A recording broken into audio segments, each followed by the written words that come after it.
From WKYT Podcast, this is Uniquely Kentucky. I'm your host, Amber Philpott. Hello, podcast listeners. I hope this episode finds you doing well. As a journalist now for 19 years, there have been stories that have quite frankly just fascinated me. And when I hear a mention of it, I want to know what the latest is in the case. One of those stories for me is that of disgraced Eastern Kentucky lawyer Eric C. Conn. The Floyd County attorney managed to pull off the largest Social Security fraud scheme in U.S. history. His story is one that's really almost unbelievable and one that you might think was ripped from the pages of a Hollywood script. Conn's story was recently released as part of a new docuseries, The Big Conn, on Apple TV+. For this episode of Uniquely Kentucky, I'm talking with former WKYT and WYMT reporter and anchor Tanner Hesterberg. Tanner has worked on this case in his reporter days, but now is back in Eastern Kentucky as an attorney and fighting to help some of Conn's former clients try and get their benefits back and their life back on track. Uniquely Kentucky with Amber Philpott is brought to you by the WKYT News and Weather apps, available on the App Store and Google Play. Welcome into Uniquely Kentucky. I am joined by someone that maybe some of our listeners / viewers will remember. He hasn't been gone that long, Mr. Tanner Hesterberg. He was a reporter with WYMT in Hazard and also with us at WKYT, also anchored the news as well. And now he is an attorney in Eastern Kentucky. Tanner, welcome. Amber, from one Morehead State Eagle to another, thank you for having me on your podcast. This is a big honor and a real treat for me. Oh, Tanner, we could talk about a million different things. Obviously, news, Morehead State, sports. We have shared a lot of different things from those realms together. What I wanted to bring you on today and talk to you about is something that I know both of us have a lot of interest in when it was happening in the news world, is Eric C. Conn. There is a new docuseries out on Apple Plus, The Big Conn. You are a part of that. And now the work that you're doing in Eastern Kentucky is also still a part of that. So I want to talk about all of that. But first of all, for folks who may remember you from television, let's start there. You're no longer in TV. You decided to get out of the business and, as we say, go to the other side. So talk to me about getting into law. I had to retire. I knew I was never going to be on the level of Amber Philpott and Sam Dick and Bill Bryant and all those guys. So I had to pick a new path. I love you and all of them. I'm just kidding. But I had a great experience in television. People ask me, why did you get out of TV news? You had this great career. And they're right. I really did. And you would think as often as I get asked that, I'd have a good answer for it. But I really don't. I can tell you why I didn't get out of TV. It wasn't because I was burnt out. It wasn't because I wasn't passionate about the work anymore. I still enjoyed it. I had great bosses. Robert Thomas, your news director at WKYT, Steve Hensley and Neil Middleton at WYMT. They were all great to me. And I had a great gig. I was the weekend news anchor at the time at WKYT, got to fill in and co-anchor with you on a few occasions. In fact, I have to digress for a second and mention one of my favorite memories was one evening I got to fill in with you, and it was Brian Milam doing sports and Chris Bailey doing weather. And so we had an all Morehead State anchor team that night. That was pretty special, yeah. That was pretty cool. So it was hard to give all of that up, but I remember Jeff Ruby had a quote once, and he said, when you're about to make a major life decision, listen to what your heart is telling you, your brain is telling you, and your gut is telling you. And if 2 out of 3 are telling you to do something, then that's probably the decision you need to make. And I was 28 years old at the time, and I'd always thought about law school. And I was like, you know what, this is the window of your life. If you're ever going to make this move and do it, you need to do it now. So I left TV news after about 7 years, collectively. I did about 5 years at WYMT in Hazard, and then a couple of years there at WKYT in Lexington. Moved up to Cincinnati, went to the University of Cincinnati Law School. I graduated in May of 2021, took the bar exam a couple of months later in July, and found out in October I passed, and was very fortunate to pass on my first attempt. And I got sworn in and did my first trial, a criminal trial here in Floyd County the very next day. And I've been off and running since. So No rest for the weary there, right? the good Lord has really blessed me, Amber, with all these opportunities. And obviously the Eric Conn saga, the reason you had me on here to discuss that was obviously the biggest story I covered as a TV news reporter. And now here I am on the other side of it, working for a law firm that is helping a lot of his former clients who had their Social Security benefits taken away. And we're helping them try to get those benefits back. So it was very rewarding to cover that story and try to help them as from the journalism perspective. And it's rewarding now too on the legal side to be able to try to help these people.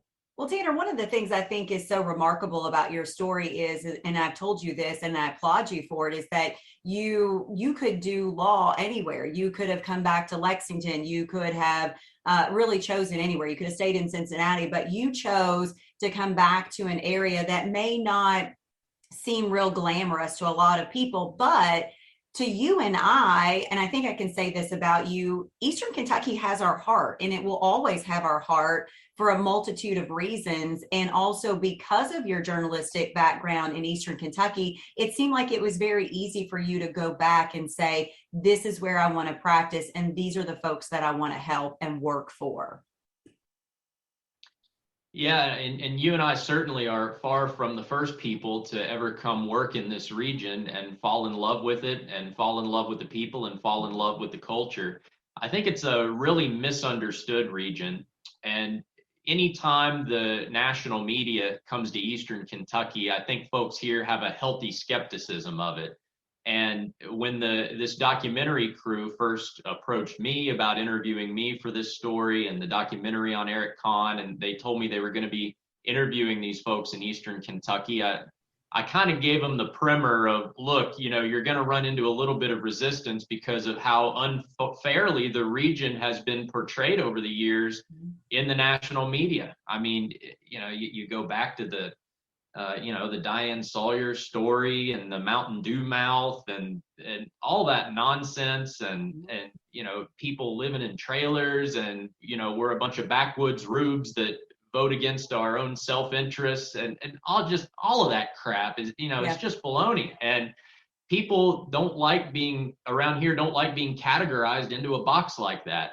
And this documentary crew, I'll tell you, Amber, they were very mindful of all of that, and they were very respectful of all these people. And after watching the documentary, I was very pleased with how they portrayed Eastern Kentucky, and particularly how they portrayed the plight of these folks who had Eric Conn as their attorney, right, and then had their lives turned upside down.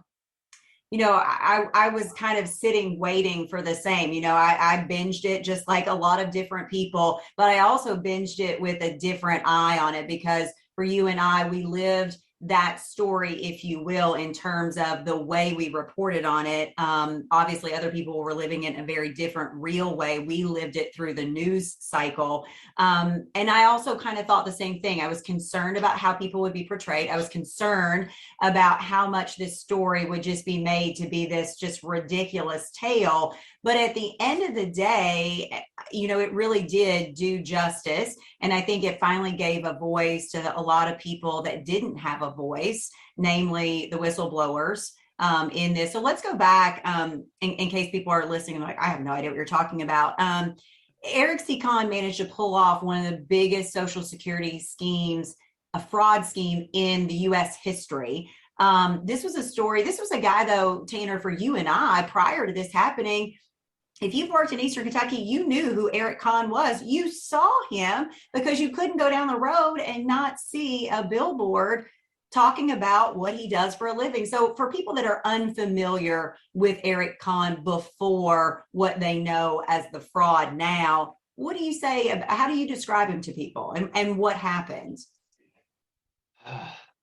I don't know that you can encapsulate Eric Conn in a sentence. In the 30 minutes we have here? Is that right? or a paragraph or even a word. I think the very first quote they use of mine in the documentary is calling Eric Conn a bombastic figure. So I guess that's about as succinct as I can put it. He was everywhere. And, and Ned had a quote in the documentary too. If you went down the street here in Eastern Kentucky and asked 10 people who the president was, 9 of them would know who the president is, but all 10 would know who Eric Conn was.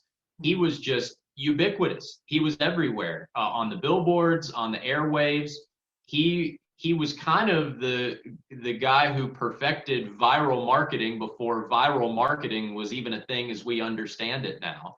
And so to see him go from that sort of figure who was he kind of had this mythology about him and was pretty universally liked around here because of all the success he had winning people's benefits, to see him go from that to now serving what amounts to a life sentence in federal prison is really shocking. And I hope people, who watch the documentary, can get a sense of just what an insane story it was in this part of the country.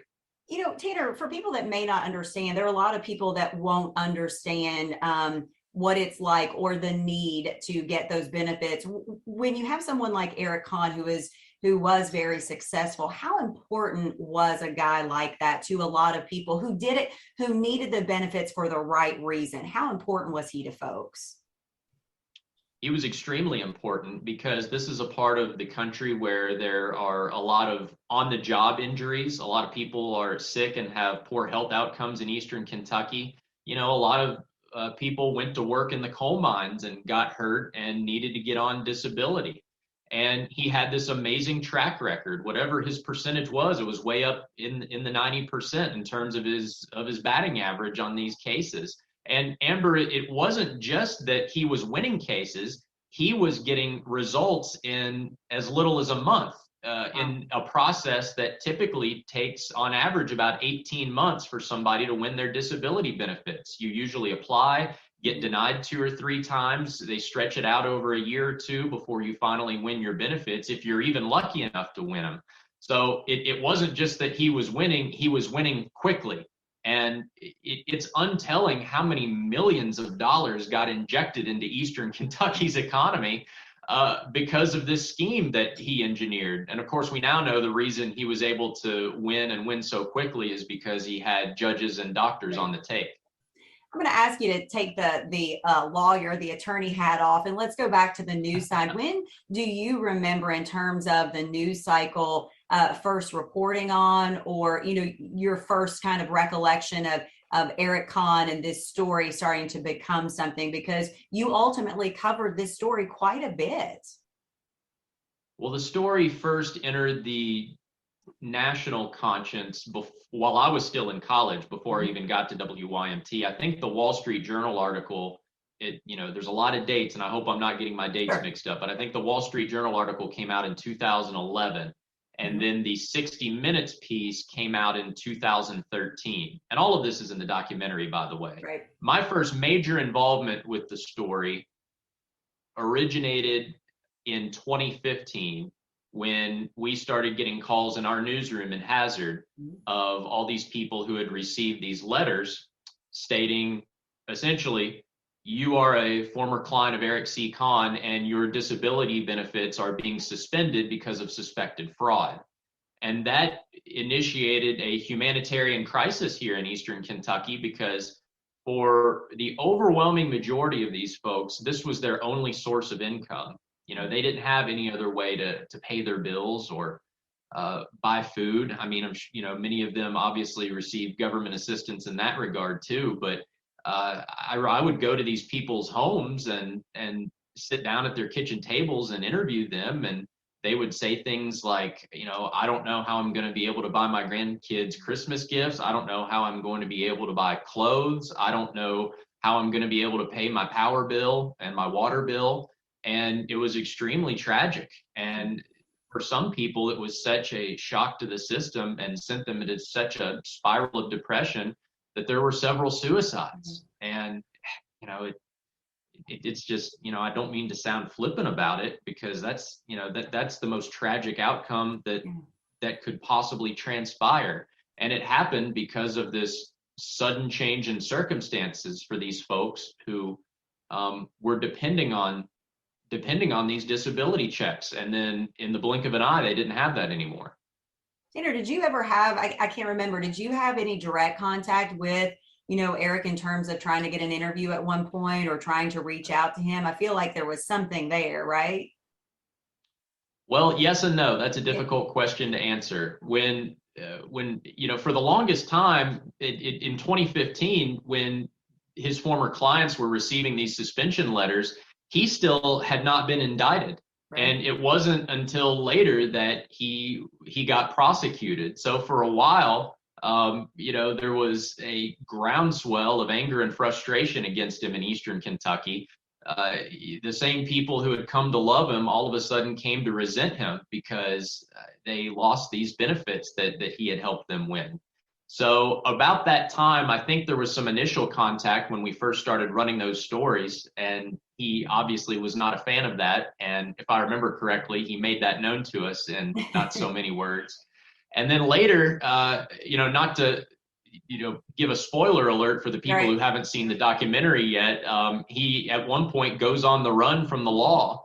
And while he's in another country, he contacted me at our newsroom at WKYT. He also contacted Bill Estep from the Lexington Herald-Leader, maybe one or two other people, and with these cryptic emails that had these riddles in them about what country he might be hiding out in. And, he took some pot shots at his former adversaries and people who used to work for him. And, he was pretty clearly spiraling out of control at that point and seeking attention. But there are so many twists and turns to this story. It really is unbelievable. And I'm glad that there's finally a documentary that people can watch that does a really good job of taking all these crazy twists and turns and all this information and assembling it in 4 digestible episodes. I felt like, I don't know if you would agree, but I do feel like, we had heard so much about the whistleblowers, and we knew that they had some interview, but this is really the first time for a lot of people they're going to see and they're going to hear this story in their words. And I really thought, I guess from my journalistic standpoint of hearing their story and also just seeing how it can really work and what doesn't work and how much you have to fight and also put yourself at risk to bring this story, because really none of this would have come to light if there wasn't those 2 whistleblowers plus what had been written to begin with to kind of set things in motion. So I felt like they really got a good, they got what they needed to say across in this docuseries. I would agree with that. I think the documentary really heroifies the whistleblowers, Sarah Carver and Jennifer Griffith, and justifiably so.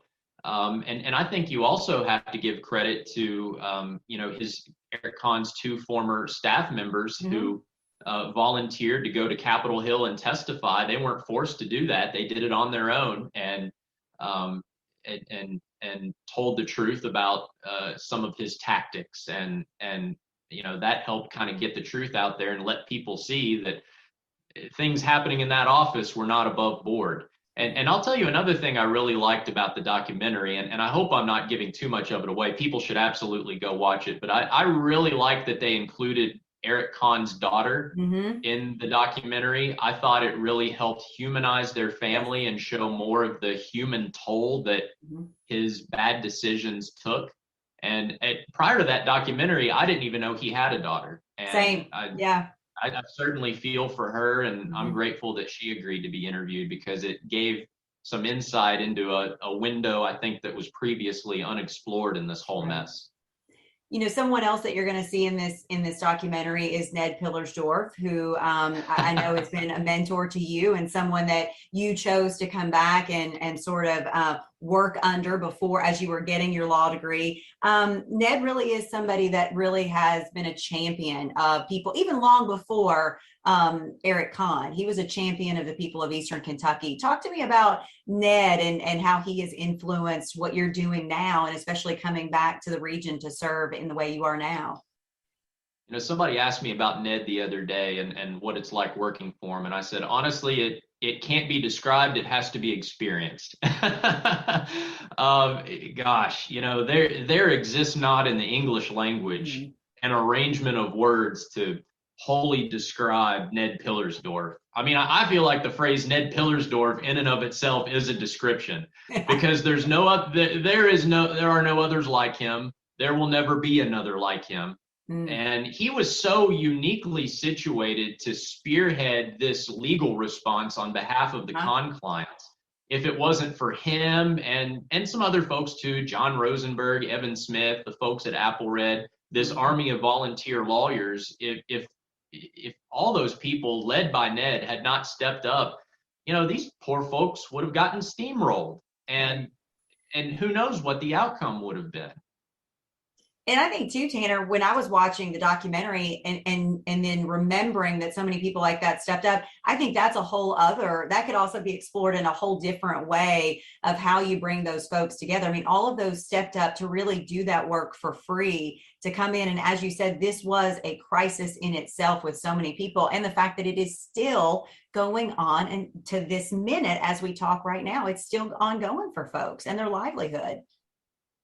Yeah, and I'm really glad you brought that up, Amber, because the legal profession sort of has a stigma and sometimes a stench in terms of public reputation. People don't always hold lawyers in the highest regard. And I joked with somebody the other day. I said, I got tired of a thankless job as a reporter and people always taking shots at my career, so I decided to become an attorney. I think we work in two of the two careers that definitely are not always held in the highest public regard these days, which is completely unfair and probably a conversation for another day. But to get back to my point, I think that this movie or this documentary shows that response from these volunteer lawyers, and it was a great credit to the bar. It shows people that there are a lot of good attorneys out there. There are still a lot of good people in this world. And when an injustice is committed, people will step up if you can get the word out to them. So God bless the volunteer lawyers. And where would these people be if those attorneys hadn't stepped up to help them? I mean, you really feel for them. I mean, and you really do. None of us can understand that, but I think some of the stories that have been able to be told, and we're still telling those stories to this day, even around this particular documentary coming out, we were still revisiting what's happening. And obviously Ned was just in the news again, talking about, we've got, trying to get just the word out to as many people continued. Tanner, how has a story like this that you can take from a career in journalism and then know that you're stepping into really the exact same thing in terms of your law career, how has it shaped how you approach people, work with people, how you advocate for them in the job that you do now, coming out of news and having a story like this sort of follow you, if you will?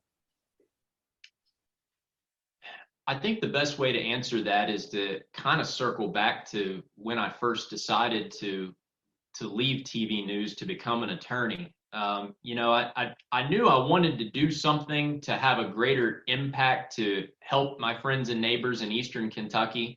And that's not meant at all to minimize the impact of good journalism. I mean, you know better than anybody, Amber, how important journalism is, particularly in rural communities. I mean, that is a great public service. I just felt like for me personally, I could do that in a greater capacity in a career on the legal side, more than I was doing at the time, on the journalism side.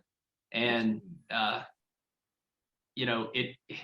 being able to work here in Eastern Kentucky and be on the ground with these folks and sit down and talk to them face to face and ask them what I can do to help them. It's extremely gratifying work for me. And, you have to love what you're doing, and, your career needs to provide fulfillment and that rewarding feeling to you.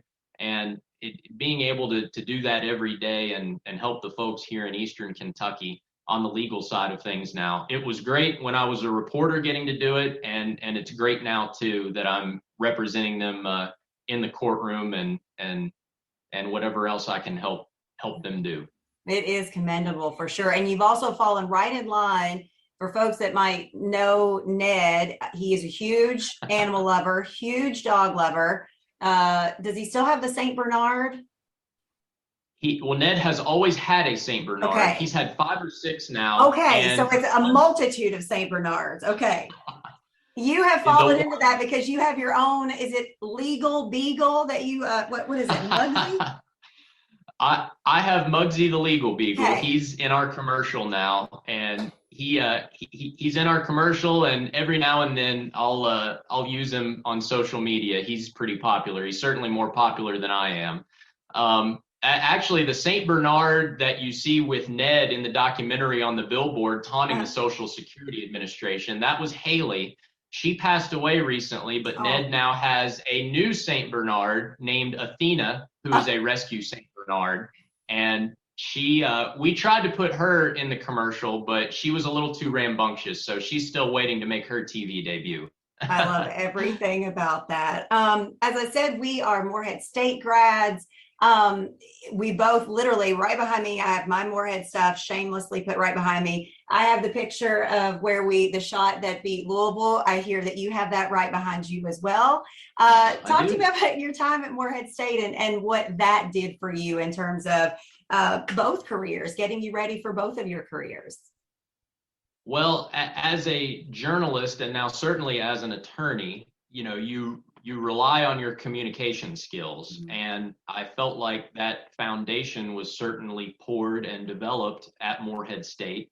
I'm grateful to my professors. I'm grateful to the folks at Morehead State Public Radio, where I worked for about 4 years. Chuck Mraz, Dan Conti, Paul Hitchcock, Greg Jenkins, all those guys. They made an investment in me, particularly Chuck. He and I spent a lot of time together. Of course, he's the radio voice of the Eagles. Mm-hmm. And now one of the coolest things is I get to fill in for him sometimes on the Morehead State Sports Network. And I also get to, call some of the football games for ESPN Plus for Morehead State. I still do play-by-play on the side. And all of that, you can trace it directly back to Morehead State. And I certainly had a wonderful experience there. My whole family, we're all Morehead State grads, and we bleed blue and gold. Always, right? Absolutely. Yeah. We're, when we got to go to the NCAA tournament, I say we as if I play on the team, but I do feel like it's a we. I say we. Yeah, it's a we. You're so emotionally invested in it, and getting to go to the NCAA tournament a couple years ago, and then back in 2011 we win, and 2009, and I love hearing all the old stories from the Wayne Martin coaching days, and there's just so much tradition there to be proud of. We as soon as we popped on to do this podcast and we put up the Zoom, Tanner was like, This is weird. This is really weird. And it is weird. It is so weird for us to sit down in this way to do this. I'm wondering when the documentary crew came, I think a lot of people think just because maybe we are good communicators, we were in the business, that you automatically are comfortable sitting on the other side of the camera. That's not always the case. So how did you go about, being interviewed by this crew? Was it weird for you? It was, and I definitely have a new appreciation for the folks who sit down on the other side of the camera and answer the questions and try to come up with thoughtful, coherent responses in 10 to 15 second sound bites. I probably took that for granted a little bit. Most of the time, I was never that uncomfortable in a reporting capacity, because most of the time I had in my mind at least an outline of what I wanted to say. Mm-hmm. And so I had something to fall back on if in the worst case scenario. But they interviewed me for about 7 hours in a room here in the law office. And then, and it, my brain was fried by the end of it. They interviewed Ned for 2 days. And of course, then they shot a bunch of B-roll of us. In fact, the ending shot where you see Ned and I walking down the street here in Prestonsburg, they followed us walking all the way into Billy Ray's restaurant. I wish they would have used that part. But I was a little hesitant to be interviewed at first, because I didn't want this to be about me in any capacity. I wanted the spotlight to be on, the actual story, Absolutely. On the people who were harmed by this scheme. And I think the documentary did a good job of of showing these folks whose lives were wrecked, not only because of Eric Conn's actions, but mostly because of what the Social Security Administration did to them. Yeah, absolutely. Well, I think that is well said, and I think that comes across. I think that also I'm just still jaw dropped because you and I work in when you were doing news, and obviously still doing it for me, like you shoot just maybe, I mean, if you get a luxury as an hour to shoot a story with someone in what we do, right? To think of 7 hours in 2 days is a lot of footage to go through. So gosh bless the editors that do that. Tanner, I guess my last thing with you, because you are super busy and I've asked you to stay late at the office to do this. What do you hope people take away? If they know the Eric Conn story, they're going to sit down and watch this. What do you hope people take away and can be the message? Because obviously the end goal is getting people the benefits they need and the help they need. But at the end of the day, also some good has got to come out of this. So what do you hope is the takeaway with all of this when it's said and done? Right. Well, Eric Conn's wild antics obviously provide this great hook to tell the story.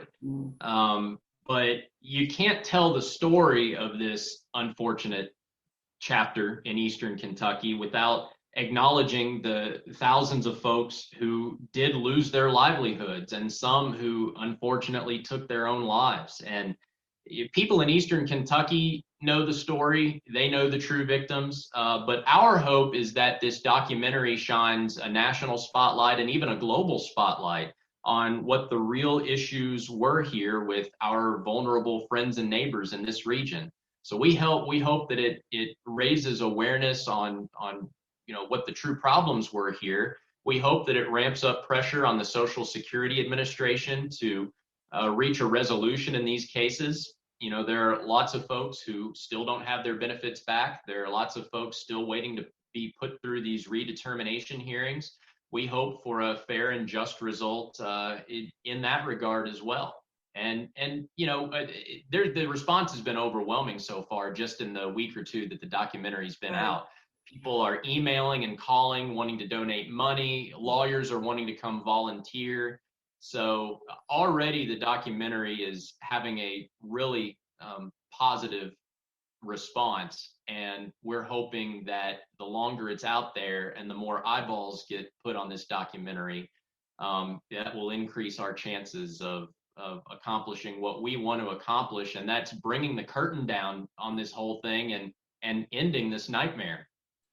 Tanner, have you had a moment where someone, has come to you and they've been able to get the help that they need and they have thanked you? And if you've had that moment, what was that like for you? Because again, the passion is there for the people of that region. I know that for you. So what has that been like if you've had that experience with people?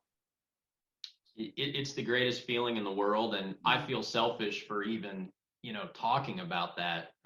But I've had several of those moments, in my legal work apart from this whole con mess, just in my day-to-day job. And that's why you get up in the morning. It's to help these people. But when you were asking me that question, I couldn't help but think of Poe Stapleton, who's the man who was interviewed. His daughter was the one in the film who was in such a terrible state and, was on the couch and couldn't communicate. And, unfortunately, she has since passed away since she was filmed in that documentary. And, Mr. Stapleton came into the office, and there's a scene in the documentary where he's talking to Ned and he's breaking down and he's crying and he's just overwhelmed with frustration at the Social Security Administration and at Eric Conn that it's gotten to this point where the Social Security Administration took away benefits from his daughter, who was obviously in a terrible state and deserving of disability benefits, and not only took the benefits away from her, but told her she needed to pay back tens of thousands of dollars because she was somehow in on this fraud. And that was a very powerful moment between Ned and Poe Stapleton, and that's in the 4th episode. And I don't want to talk any more about it because I want people to watch it and experience it for themselves. But if there's one moment that really sums up the documentary and encapsulates, the feeling of betrayal and the feeling of being just overall done wrong by the federal government, against the people of Eastern Kentucky. I think it's that moment with Poe Stapleton. Well, Tanner Hesterberg, I miss you in the news world, but I also know that you are incredibly beneficial where you are now, and you are doing what you are meant to do. I can tell that just even in this brief 30 minutes that I've spent with you, how passionate you are about this. So I miss you, but I'm glad you're doing what you're doing now. Well, thank you so much for those kind words, Amber. This has been a real honor for me. Obviously, I looked up to you as a young reporter, and not just you, but a lot to you. Yeah. When I was coming up through the ranks at WYMT, you had a brief stop in Hazard, and folks were still talking about you when I was there in a very positive way. Yeah.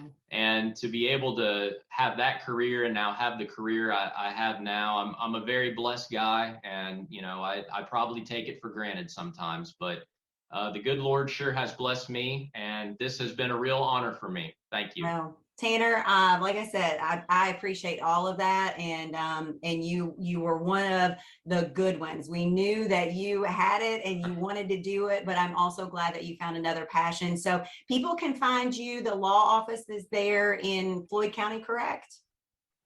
Yep, we're in downtown Prestonsburg near the courthouse, and pillarsdorflaw.com. That's our email address if you want to shoot us an email. Be happy to help anybody that reaches out to us. Well, you're there for that, so we'll give you a shameless plug for that. And then also you can see the entire story, the 4 episodes of the Big Conn on Apple TV Plus right now. Check it out. We've given you a few spoilers in there, but even if we gave you a spoiler, it is still worth going and checking out. It is really eye-opening. And so, Tanner, thank you for bringing us a little bit of insight into your part in that, and what Ned is doing down there as well. So thank you so much to all of our listeners. Go check that out, and thank you for your time. And I'll see you again. Well, I'll see you on the news before you hear me again on a podcast. Thank you. Get more local news and weather at a more convenient time. Watch WKYT News at 10 on the CW Lexington with Amber Philpott, Bill Bryant, and Chris Bailey.